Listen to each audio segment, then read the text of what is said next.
భగవతే వాసుదేవాయ.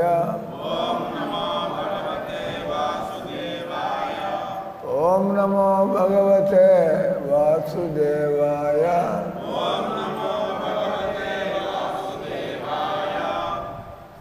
ఈరోజు భగవద్గీత 7వ అధ్యాయం. ముందు రండి.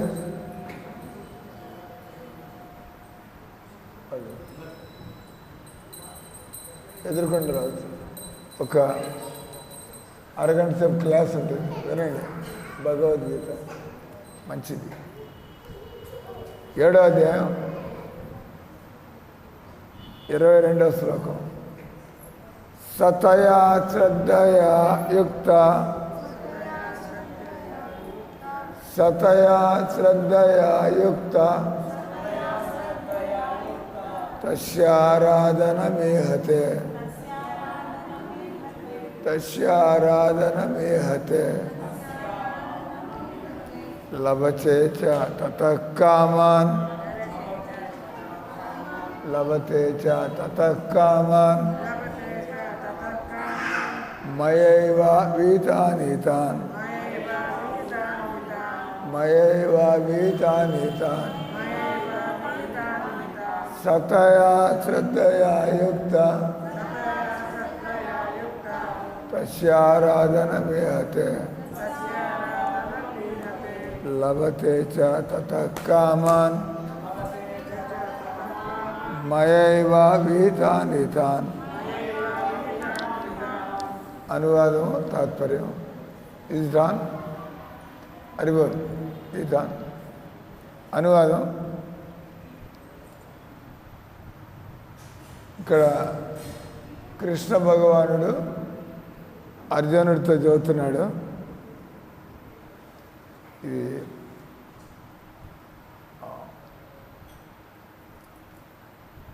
మనుషులు తెలిసి తెలియక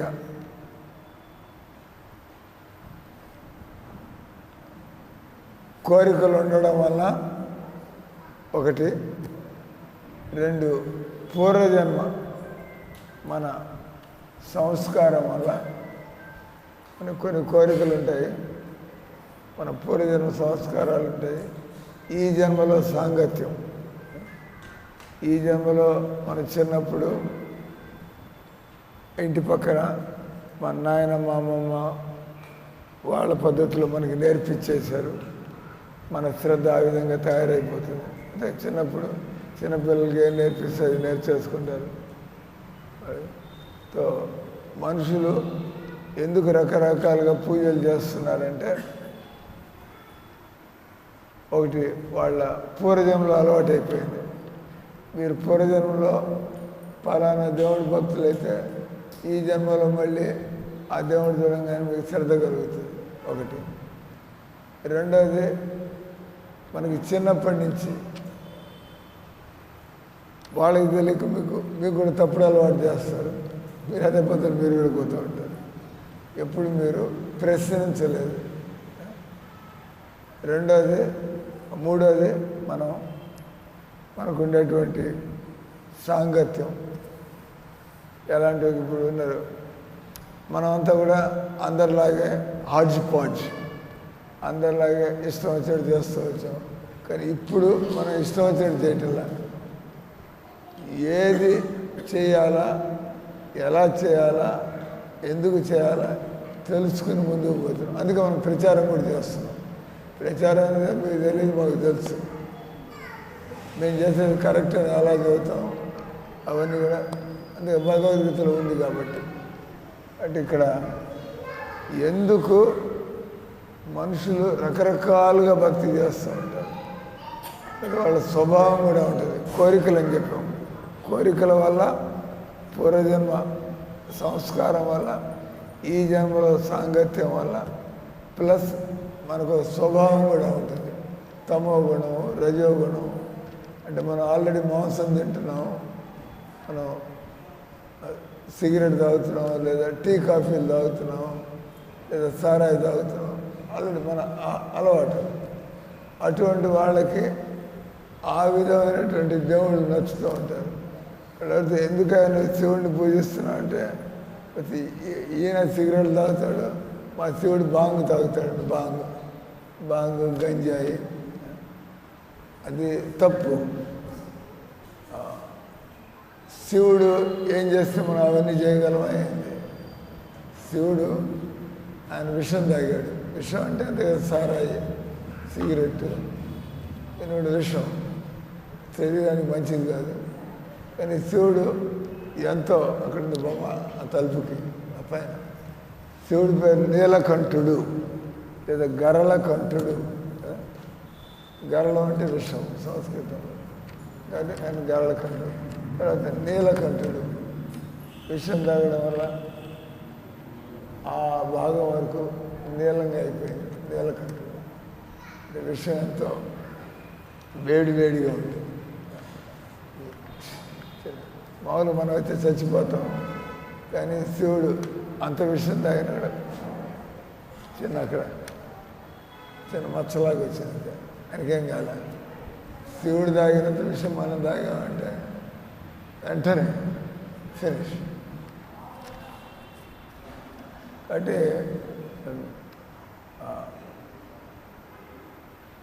మిగతా వాళ్ళంతా ఏమనుకుంటూ ఉంటారు, ఆయన రామభక్తుడు, ఈయన శివభక్తుడు, ఈయన అమ్మవారి భక్తుడు, ఎవరిష్టం వాళ్ళు అట్లా చేసుకోవచ్చేమో.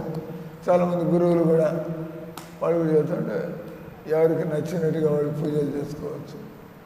ఎవరికి నచ్చినట్టుగా వాళ్ళు పూజలు చేసుకుంటే ఇంక భగవద్గీత చదవడం దేనికి? మీకు నచ్చినట్టుగా ఆల్రెడీ ఎవరికి తెలిసినట్టు చేస్తున్నారు. భగవద్గీత మీరు నేర్చుకునేది. భగవద్గీతను మీరు నేర్చుకుంటున్నారంటే నేను సరిగ్గా చేస్తున్నానా లేదా, నేను ఇంకా ఏం నేర్చుకుని ఎలా సరి చేసుకోవాలా. అంటే మీ క్లాస్ అటెండ్ అవుతుంటే మీరు నాకు చెప్పడం ప్రారంభిస్తారు అనుకోండి, నేను క్లాస్ చదువుతున్నా, మీరు నాకు చదివితే ఏం సార్ అట్ట కదా ఇట్ట కదా, రాముడి దేవుడు కదా, వెంకటేశ్వర దేవుడు కదా, మీకు తెలిసి ఎట్టగా తెలుస్తారు. కొద్దిగా మేము చెప్పేదేనండి, ఇది భగవద్గీతలో ఉన్నది చదువుతున్నాం. ఆ తర్వాత ప్రశ్నలు అడగండి, ఆ తర్వాత మీ ఇష్టం వచ్చినట్టు బతకండి. మొట్టమొదట ఎవరైనా స్వాముల్ని కలుసుకున్నప్పుడు మనకి తెలిసి ఎటాగో తెలుసు. అంతేగా మీరు ఈ వయసు దాకా ఏం చదివారు, ఏం చేశారు, మీరు మీ నమ్మకం మీకు ఎటాగో తెలుసు. నా దగ్గరికి వచ్చి కూర్చున్నారు, ఆల్రెడీ ఈ స్థాయి ఏం చెప్పాలని చూస్తున్నారు, విందాం. విన్న తర్వాత నా అభిప్రాయాలు, నా నమ్మకాలు ఈ స్థాయి చెప్పి తేడాలు వస్తున్నాయి. నాకు అనిపిస్తుంది నేనే కరెక్ట్ అని, లేదా నాకు డౌట్ పుట్టుకొచ్చింది, ఈయన ఎట్లా ఎట్లా చేస్తున్నా అంటే నేనేమన్నా నా పద్ధతిని మార్చుకోవాలా. అంటే ఈ రకంగా మనం ప్రపంచంలో ఎన్ని తలకాయలు ఉన్నాయో అన్ని రకాలుగా భక్తి చేస్తూ ఉంటారు. కేవలం భగవద్గీత దగ్గరికి గురువు ద్వారా వచ్చినాడు. భగవద్గీతగా ఎవరికి అడుగుడు చదువుకుంటున్నారు. నేను అనుకుంటే మీ అందరి ఇళ్లలో కూడా భగవద్గీత ఉంది. ఇక్కడ కొత్త మొహాలు, ఇంట్లో భగవద్గీత ఉందా? హిందీ వాళ్ళ తెలుగు వాళ్ళ? హిందీ వాళ్ళే తెలుగు, తెలుగా హిందీనా? తెలుగు. మీ ఇంట్లో భగవద్గీత ఉందా అన్న? లేదా? భగవద్గీత లేకుండా మీరు ఏందని చేసుకుంటూ పోతున్నారు? ఏంది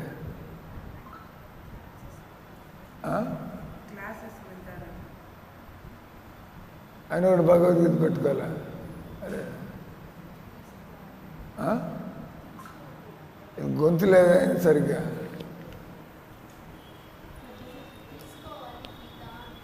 తెచ్చి భగవద్గీత ఒకటి అండి ఇక్కడ.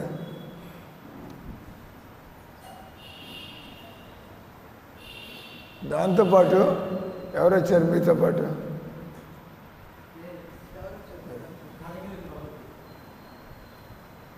ఇది ఒకే ఇంట్లో ఉంటారా?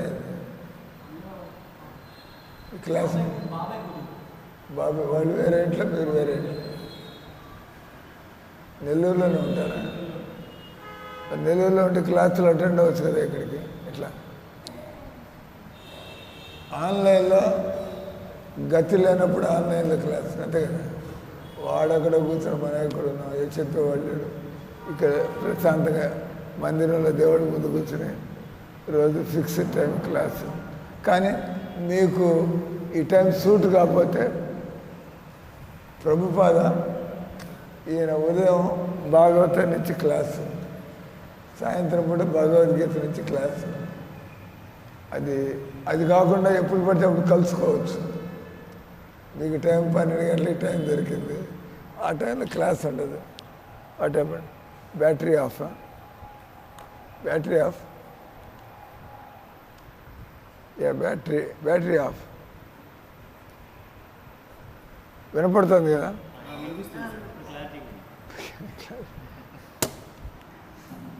ఎదురుకుండా రండి, నాకు మెడ నొప్పి పుట్టకుండా. క్లాస్ అట్లా ఇస్తాను నేను, ఎదురుకుండా కూర్చుంటే క్లాస్ అలాగే.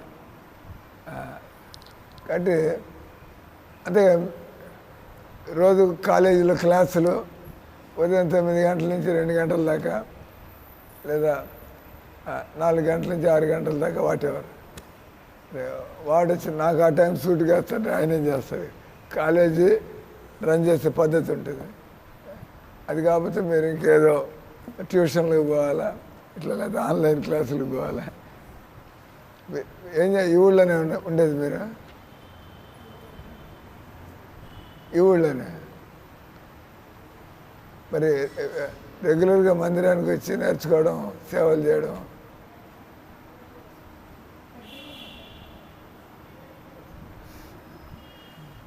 ఆడవాళ్ళు కొద్దిగా గట్టిగా మాట్లాడితే బాగోదేమో అని,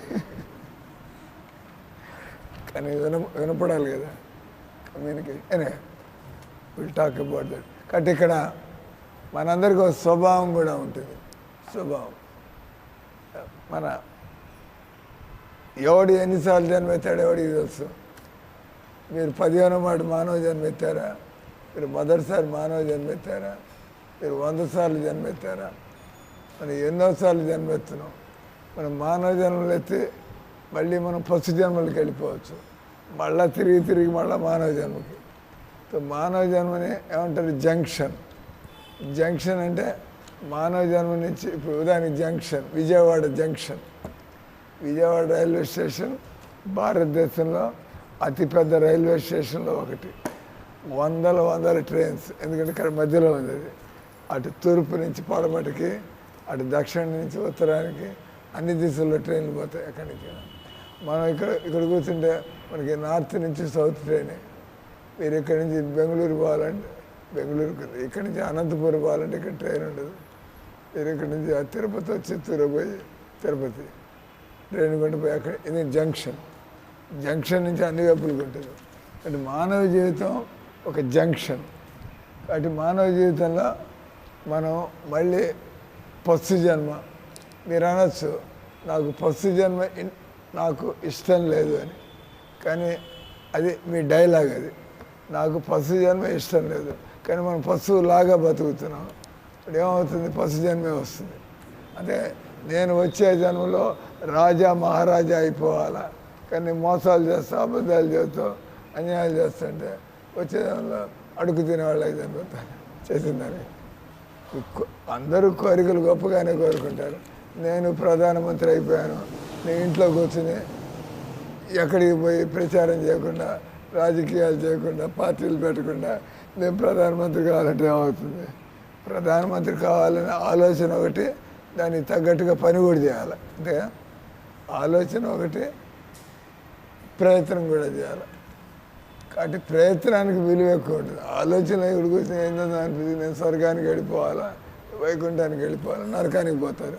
ఇది మాంసం తింటున్నారు కాబట్టి పశు జన్మలకు పోతారు, నరకానికి పోతారు. కానీ మీరు కోరుకుంటున్నారు నేను తిన్నగా వైకుంఠానికి వెళ్ళిపోవాలి, అంటే పని లేకుండా ఉంది అక్కడ కదా. కాబట్టి మనుషులు సరైనటువంటి కోరికలు పెట్టుకోవాలా, అది కూడా తెలియదు మనకి. ఒక ఆయన్ని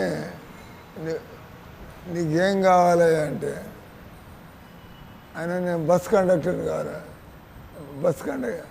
అదేంటంటే మా ఇంటి పక్క ఆయన బస్ కండక్టర్, నేను కూడా బస్ కండక్టర్.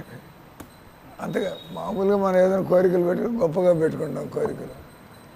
ఆయనకి అట్లాంటి వాళ్ళతో కూర్చోలేదు. ఆ పక్కన బస్ కండక్టర్, నేను కూడా బస్ కండక్టర్ కావాలి. అందుకే ఈ రోజుల్లో భక్తులు కావాలని ఎవరు ఎందుకు కోరుకోరాయా? మనకి భక్తులు సాంగత్యం కలిగితే కదా. భక్తులైతే దానివల్ల లాభం ఏందో తెలిస్తే కదా. ఎవడున్నాడు చెప్పేవాడు మనకి? భక్తులైతే ఎంత లాభం ఉంది, భక్తులైతే జీవితంలో ఎంత ఆనందంగా బతకగలం, భక్తులైతే నిశ్చింతగా బతకగలం.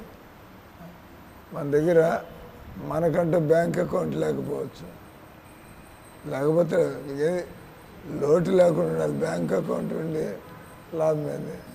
బ్యాంక్ అకౌంట్ ఉంది కానీ పిచ్చినారు వాడు. ఈ బ్యాంకులో 4 కోట్లు ఉన్నాయి కానీ బుద్ధి పిచ్చినారు. బుద్ధి డబ్బులుండి కూడా ఏం సుఖపడుతున్నారు. అలాగే మీ దగ్గర బ్యాంకులో డబ్బులు ఉండొచ్చు కానీ మీకు తమో గుణం. నేను సారాయి తాగాల, నేను క్లబ్కి పోవాలా, ఆ డబ్బులు లేకపోతే మేలు చెడగొడుతున్నాయి ఆ డబ్బులు. అంటే డబ్బులు ఉన్నంత మాత్రం సుఖపడతారని లేదు. కాబట్టి మనకి తెలియాల ఏం చేయాలి. అంటే ఇక్కడ ఈరోజు శ్లోకంలో మనం చదువుతుంది, ఎందుకు ఈ ప్రపంచంలో జనాలు ఏమి చూసి జనాలు నాస్తికులు అయిపోతున్నారు. వాడేవాడు చెట్టును పూజిస్తాడు, వీడవాడు పుట్టను పూజిస్తాడు, వాడవాడు అమ్మవారిని పూజిస్తాడు, వాడు అయ్యవారిని పూజిస్తాడు, వాడు గంగా నదిని పూజిస్తాడు. అంటే జనాలు పిచ్చి పిచ్చిగా. సో ఏం అర్థం కాకుండా నేను అసలు చేయాల్సిన అవసరం లేదు, పక్కన మారేస్తాడు. అంటే అర్థం కాకుండా నేను గుడ్డిగా ఎందుకు చేయాలా? Let me just throw everything. దానికంటే డబ్బులు సంపాదించి పేదవాళ్ళకి సహాయం చేసి అది మేలు, అంతకంటే మంచి ధర్మం ఇంకోటి లేదు వాళ్ళు అనుకోవడం. ఇట్లా నానా రకాలుగా ఎవడికి దోచినట్టు వాడు. అందుకని మనం భగవద్గీతని మనం అధ్యయనం చేయాలి.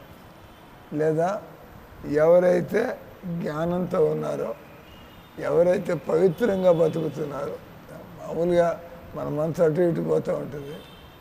ఎవడికో ఆ టెక్నిక్ తెలిస్తే మనసు అటు ఇటు పోకుండా ఎలా మనం ఉండాలి. అందరూ బతకటరా. ఎందుకు పాప పనులు జరుగుతున్నాయి, ఎందుకు దుర్మార్గాలు జరుగుతున్నాయి, ఎందుకు జనాలు కొట్లాడుకుంటున్నారు? మనుషులతో కలిసిమెలిసి ఉండాలి, ప్రశాంతంగా ఉండాలి. కానీ జనాలు కోట్లు యుద్ధాలు చేసి చంపుకుంటున్నారు. జనాలకి ఎంతున్నా కూడా చాలు అనిపించడం. అంటే చాలు అని ఎందుకు అనుకోవాలా? 10 కోట్లు వచ్చాయి బాగానే ఉంది, 20 కోట్లు వస్తే చేదైంది, మంచిది. కానీ మనకి జీవితంలో ఏది మనకు అవసరం, ఏది మనకి సుఖాన్ని ఇస్తుంది, ఏది చేస్తే మన జీవితం శాశ్వతంగా బాగుపడుతుంది, శాశ్వతంగా. ఇప్పుడు మీరు అనుకోవచ్చు, మాకు బాగానే ఉంది సార్, మాకు మొగుడు పెళ్ళాలం బాగానే సంపాదిస్తున్నాం, మాకు కార్లు ఉన్నాయి, సొంత ఇల్లు ఉంది, అన్నీ బాగానే ఉన్నాయి. కానీ అహ్మదాబాద్లో ప్లేన్ క్రాష్ లాగా బూడిదైపోతాయి. అప్పుడు అరే నా డబ్బులే నన్ను కాపాడలేదే, అవునా కదా? నా డబ్బులే నన్ను కాపాడలేదు. అంటే జీవితంలో భగవద్గీత చదవాలి జాగ్రత్తగా. తర్వాత ఎవరైతే ఇష్టం వచ్చినట్టు బతకకుండా వాళ్ళు ఈరోజు అంటే చిన్నప్పుడు క్రికెట్ ఇష్టం, ఆ తర్వాత వయసు వచ్చిన తర్వాత సినిమాలు ఇష్టం, ఆ తర్వాత క్లబ్బులకు పోవడం ఇష్టం, మారిపోతున్నాయి అలవాట్లు. అంటే అంతే కదా, చిన్నపిల్లాడి క్రికెట్ ఇష్టం, మన పెద్దవాళ్ళు అయితే ఆడాళ్ళు మగాళ్ళు ఈ సంబంధాలు. అంటే క్రికెట్ ఆడుతూ కూర్చుంటే ఏముంటుంది కొద్దిగా అప్పుడు ఉండేటువంటి ఆలోచనలు అట్లా వస్తాయి, కామ వాసనలు కదా కరెక్ట్. అంటే అంత ఆలోచనలు మారుతుంటాయి.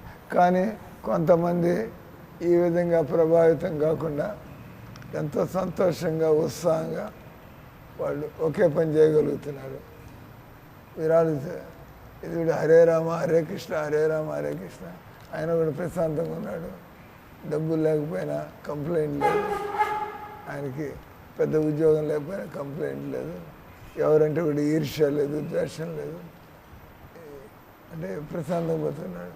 నా బతికేంది వాడిని చూసి ఆడవడం, ఇది జరిగితే నవ్వడం రకరకాలుగా. కాబట్టి మానవ జీవితంలో అంతే కదా, లెక్కలు తెలిసిన వాళ్ళు ఒకటే జవాబు ఇవ్వాల్సి ఉంటుంది. లెక్కలు తెలిసిన వాడు 6 + 10 ఎంత అంటే 16 అని చెప్పాలి. వాడు అమెరికా వాడైనా 6 + 10 ఎంత అంటే 16 అని చెప్పాలి. వాడు ముస్లిం అయినా కూడా 6 + 10 ఎంత అంటే 16 అని చెప్పాలి. మతాలతో సంబంధం లేదు, దేశాలతో సంబంధం లేదు, కులాలతో సంబంధం లేదు. రెడ్డి గారికి 6, 10, 16 వందలు కాదు, 6, 10, 16 రెడ్డి గారికి కూడా. ఎందుకంటే లెక్కలు తెలుసు. ఆ రకంగా జ్ఞానం ఉన్న వాళ్ళంతా కూడా ఒక పద్ధతిలో పోతూ ఉంటారు. జ్ఞానం లేనటువంటి అజ్ఞానులు, మందబుద్ధులు, వాళ్ళు వాళ్ళ బుద్ధిని బట్టి కొంతగా ఎదిగిన బుద్ధి, కుంటుపడిన బుద్ధి కదా, తర్వాత పెడదారి పట్టిన బుద్ధి, రకరకాల బుద్ధులు. కాబట్టి ఇక్కడ ఎవడైతే భగవంతుడు ఏం చెబుతున్నాడో అది తెలుసుకున్న వాళ్ళు నిజంగా నిశ్చింతగా ఉంటారు, వాళ్ళు స్థిరంగా ఉంటారు, వాళ్ళు పవిత్రంగా ఉంటారు, వాళ్ళు ఆనందంగా ఉంటారు, వాళ్ళు పరోపకార భావంతో ఉంటారు. అంతే కదా, నా కడుపు నిండిపోతే ఆయన కూడా నా దగ్గర తినడానికి ఉంటే ఏం చేస్తే పంచిపెట్టాలి. అంతే, నా దగ్గర 50 యాపిల్ పళ్ళు ఉన్నాయి, అవి 2 రోజుల తర్వాత కుళ్ళిపోతాయి. నేనేం చేస్తా, 2 రోజులు తింటా, ఇంకా ఇది నేను తినలేను, ఎవడికి పెట్టకపోతే కుళ్ళిపోతాయి. కాబట్టి లెటస్ పరోపకారం చేద్దాం. అంటే వాడెవడో కొనుక్కోలేకపోతున్నాడు, తర్వాత పంచి పెడితే జనాలు తింటారు. అటు ఎవరికైతే ఆత్మ సంతోషం కలుగుతుందో అటువంటి వాళ్ళు ఈ ఎతుకులాట్లో పడి అంత పోగొట్టుకుని వాళ్ళ బతుకుతుంటే వాళ్ళ జీవితాలు చూస్తే ఒక భక్తుడికి దయ కలుగుతుంది. పాపం వీడు కూడా ఆనందాన్ని ఎతుకుతున్నాడు, తెలియక పరిగెడుతున్నాడు అటు ఇటు. కూర్చోబెట్టి మాట్లాడితే వెంటనే మన జీవితం కూడా మారిపోతుంది. అంటే ఈరోజు శ్లోకంలో ఇంకా 7 నిమిషాలు ఉంది. ఈరోజు శ్లోకంలో ఏం చెబుతున్నాడు కృష్ణుడు? కృష్ణుడు ఏదని చెప్పినప్పుడు మనం కృష్ణుడు ఏం చెప్పాడు దాన్ని అర్థం చేసుకోవడానికి, దానికి రంగు పూసి, దానికి మీ సొంత అభిప్రాయం, మీకు శివుడు అంటే బాగా ఎనలేని ప్రేమ, అంటే చేస్తే ఆయన కూడా వదిలిపెట్టాడు. ఇప్పుడు ఈమెకి నేను గురువు గారిని అనుకోండి, ఇక్కడ కూర్చొని నిద్రపోతారు. ఇది 10 నిమిషాలు సరిగ్గా కూర్చోలేరా? ఇది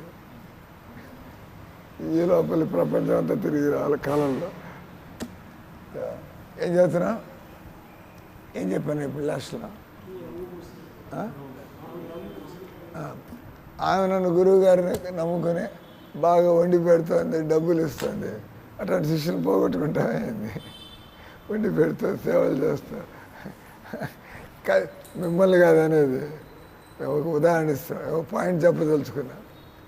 నేను ఈ సంసారంలో ఒకడు శివభక్తుడు, వాడు అమితమైన శివభక్తుడు.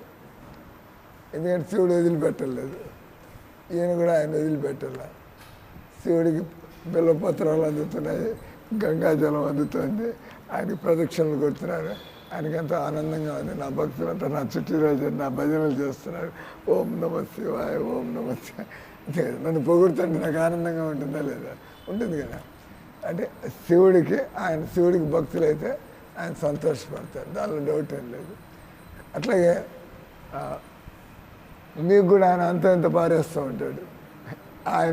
ఆయన శక్తిలో ఉండేటువంటి శివుడు మీకు ఆనందాన్ని ఇవ్వలేకపోవచ్చు, శివుడు మీకు మోక్షాన్ని ఇవ్వలేకపోవచ్చు, కానీ శివుడు మీకు డబ్బులు ఇవ్వగలుగుతాడు, శివుడు మీకు పదవులు ఇవ్వగలుగుతాడు, హోదాలు ఇవ్వగలుగుతాడు. మనకు కూడా అదే కావాలా, కాబట్టి ఆయన దగ్గరికి పోతున్నాం.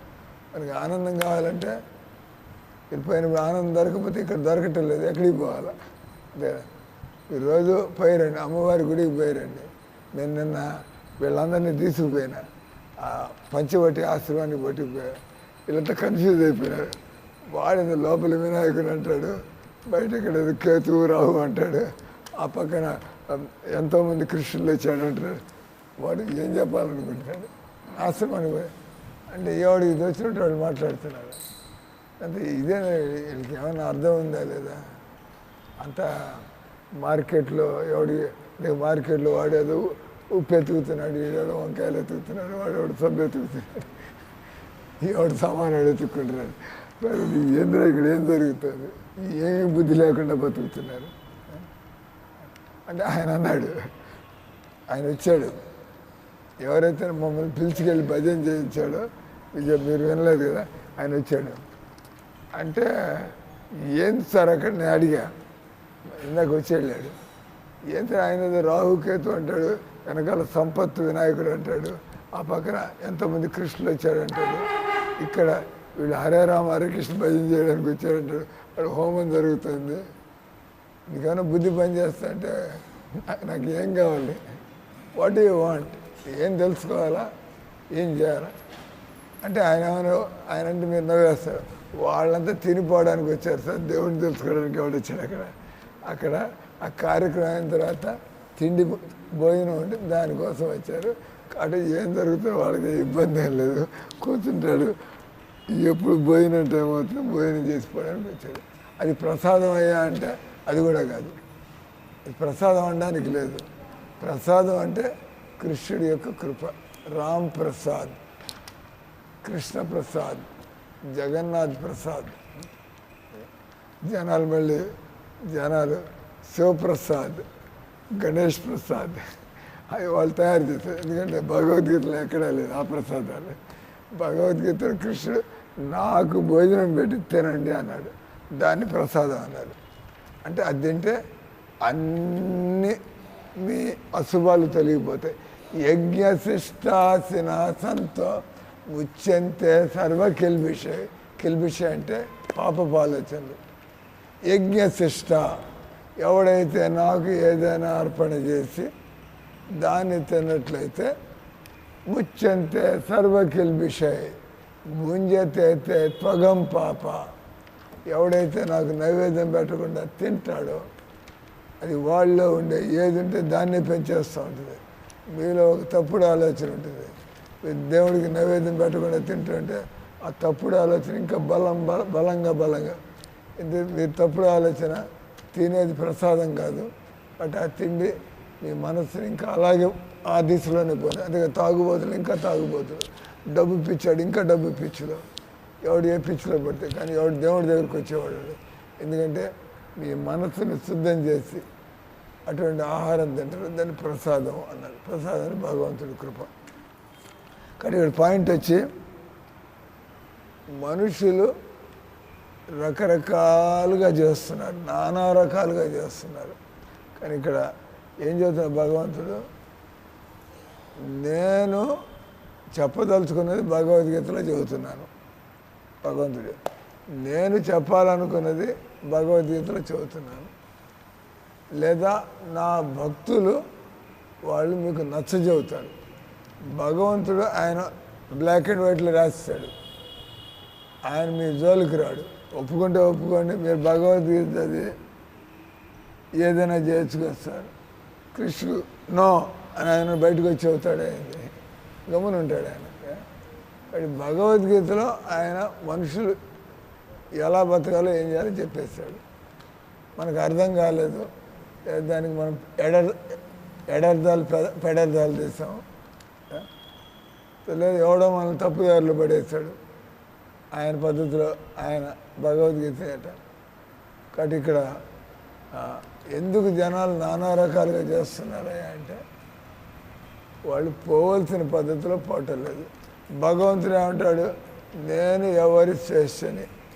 ఒక ఆయన వాడు అడిగాడు, మేము సారాయి తాగకూడదంటే దేవుడు అసలు సారాయి ఈ భూమి మీద ఎందుకు ప్రవేశపెట్టాడు సార్ అని అడుగుతున్నాడు. ఆయన తెలియటట్లు మనుషులు సారాయి తాగకూడదంటే భగవంతుడు అసలు సారాయి ఎందుకు ఏర్పాటు చేశాడు?